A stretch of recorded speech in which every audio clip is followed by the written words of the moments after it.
દર્શક મિત્રો, સિંધુ ઉદય ન્યૂઝમાં આપ સૌનું સ્વાગત છે। ચાલોદ નગરમાં સ્વચ્છતા ઝુંબેશ ચલાવનાર નગરપાલિકામાં જ પાણીનો નિકાલ ન થતા ગંદકી જોવા મળી।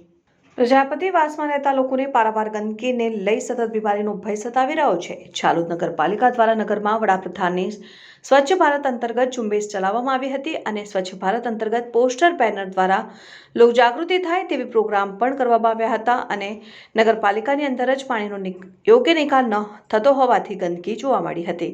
નગરપાલિકાને અડીને જ પ્રજાપતિ સમાજના લોકોના રહેણાંક વિસ્તાર આવેલો છે। પ્રજાપતિ સમાજના લોકોના રહેણાંક વિસ્તારને અડીને જ પાણીના યોગ્ય નિકાલના અભાવે ગંદકી જોવા મળેલ। પ્રજાપતિ સમાજ દ્વારા કેટલીય વાર આ ગંદા પાણીના નિકાલ માટે તંત્ર પાસે માંગ કરેલ છે, પણ આ ગંદા પાણીનો કોઈ નિકાલ જોવા મળતો નથી। ગંદા પાણીનો યોગ્ય નિકાલ ન થતો હોવાથી પ્રજાપતિ વિસ્તારના લોકો સતત બીમારીના ભય હેઠળ જીવી રહ્યા છે અને ગંદા પાણીમાં રહેલ મચ્છરોને લઈ તેઓને ડેન્ગ્યુ, મેલેરિયા જેવા રોગોનો ભય સતાવી રહ્યો છે।